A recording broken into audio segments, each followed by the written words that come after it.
The power to elect our leaders and representatives is a defining characteristic of democracy. But what can a voter do if they believe an elected official has violated his or her oath of office? Is there recourse?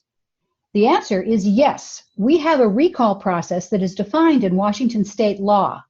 The question is timely because there have been 2 recall petitions filed recently in Snohomish County against the current sheriff, Adam Fortney. We wanted to better understand this process. What's required? What are the steps? How does it move ahead? So we reached out to Snohomish County Auditor Garth Fell, and he joins us now. Garth, welcome to Magazine on the Air. Thank you for having me.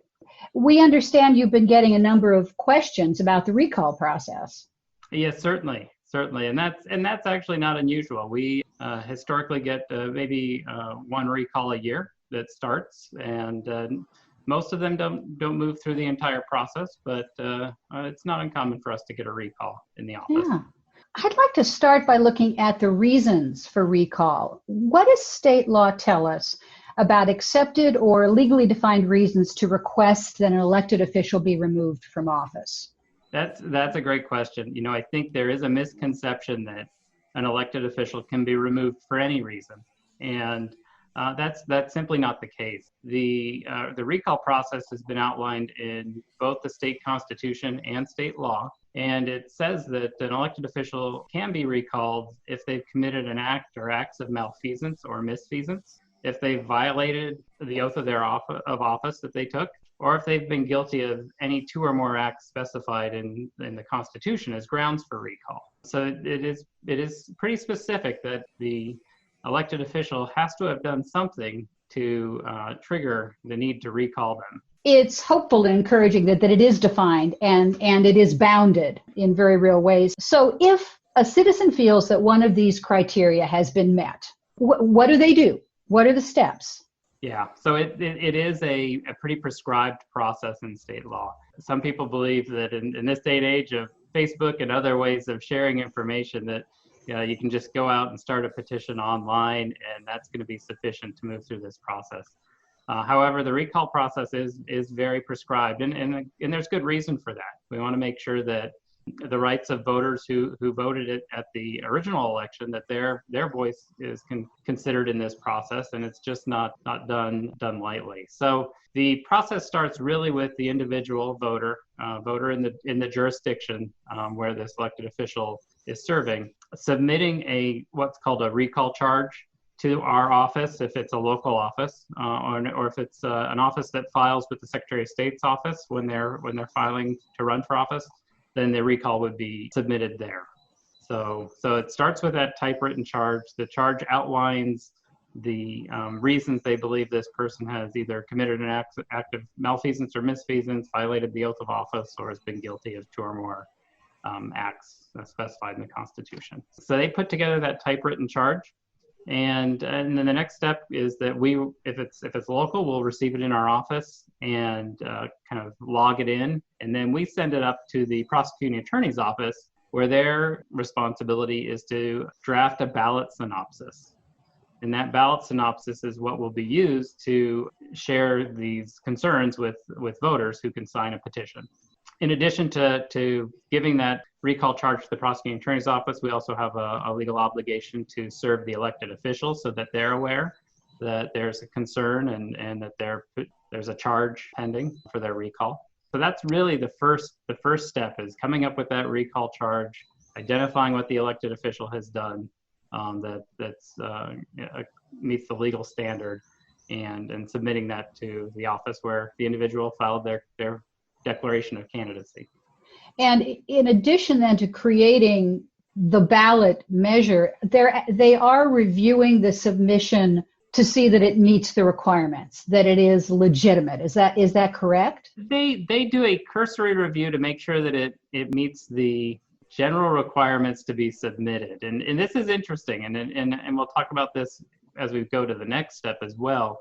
It's really left up to the voters to determine the truth of the issues and whether or not they believe the individual committed the act of malfeasance or misfeasance or violated the oath of office. That's left up to the voters to kind of figure that process out. Really, the prosecuting attorney's role is to make sure that there's a clear ballot synopsis that summarizes what the individual that's charged to the elected official, what they believe is the concern. And then once they've completed their work, they submit it to Superior Court.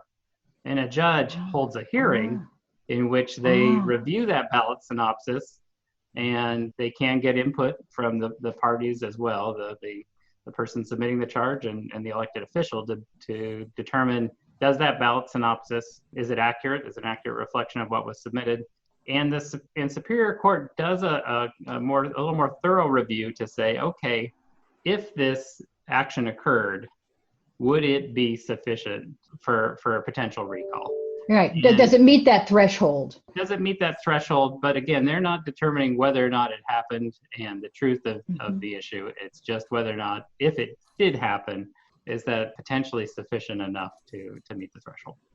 And that's a really important distinction, that the decision here, the power to recall then lies with the voter. It lies with us to say yes or no.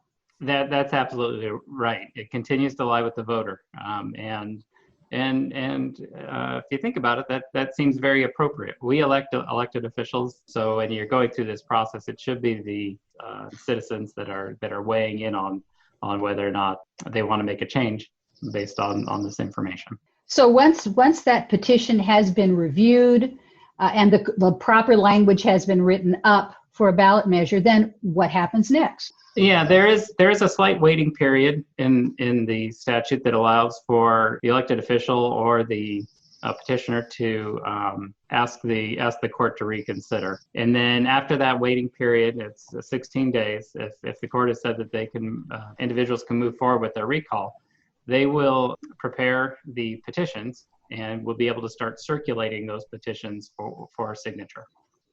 And there is a pretty prescribed format of what those petitions need to look like. They have to have a warning at the top that lets voters know what they're signing and that their signature carries weight.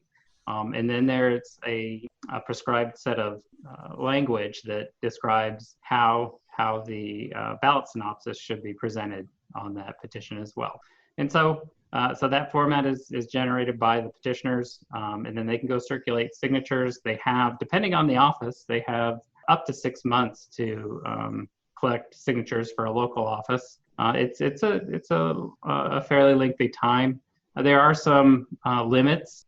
You can't try to recall an elected official that is due for election within a 6-month period of time. Well, that which makes sense, because the election will be the voters deciding whether Correct. or not they want that person to stay in office. So there's some small restrictions in that way, but otherwise the petitioners have their work cut out for them to go present this information to voters and collect those signatures. And then how many signatures are needed? As an example, here in Snohomish County, what's the baseline for that? Right. So it really depends on the position that's subject to recall. And so for a county position here, it's 25% of the total number of votes cast for all candidates in that office to which the person was elected. So in the most recent election, so when they were elected. Okay, interesting. Correct. Yeah. There's a higher threshold for cities and towns. It goes up to 35% there. Yeah, so there's a slight variation depending on what jurisdiction's involved.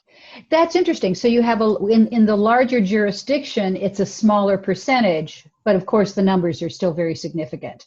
Correct. Yeah. And assuming all the criteria are met within that 6-month period, then that will appear on the ballot. Is that the next step?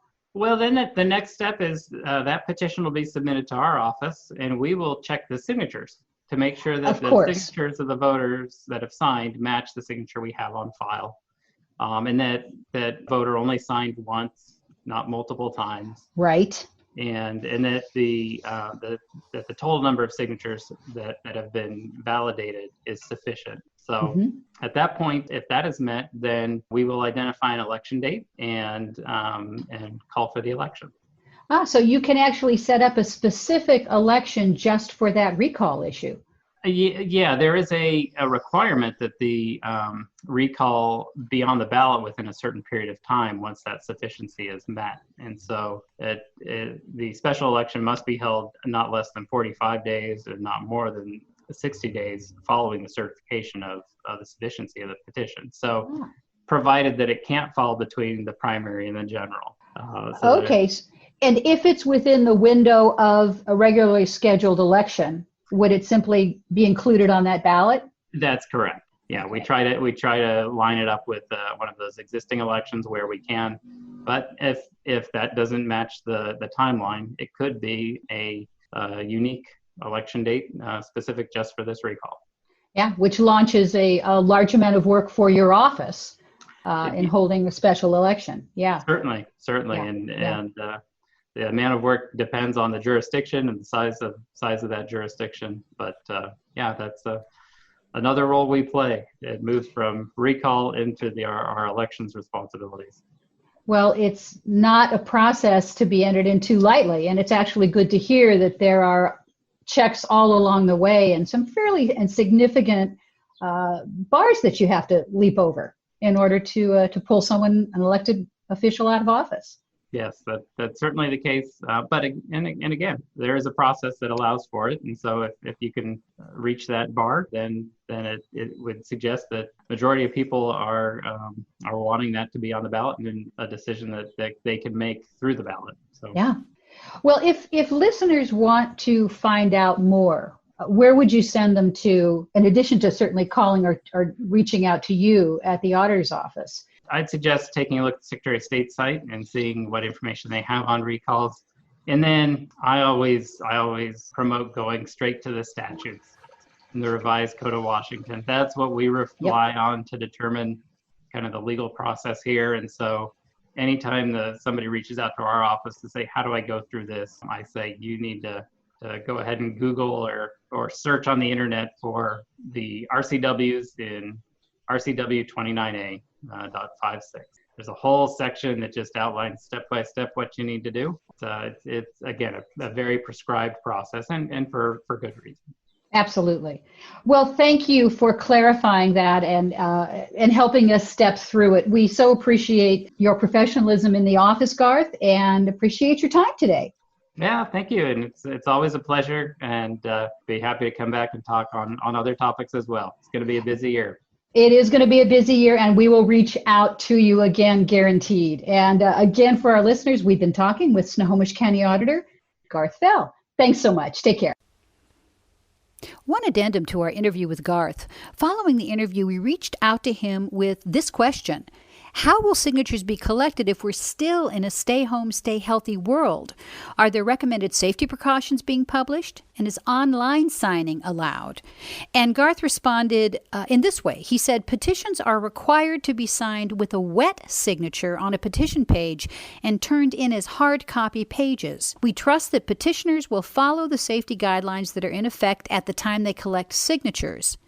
And he added, I think there are some likely creative solutions using a combination of email, mail, and other means to distribute and collect signatures, but those have not yet been written into law. So there's work to be done. We'll wait and see.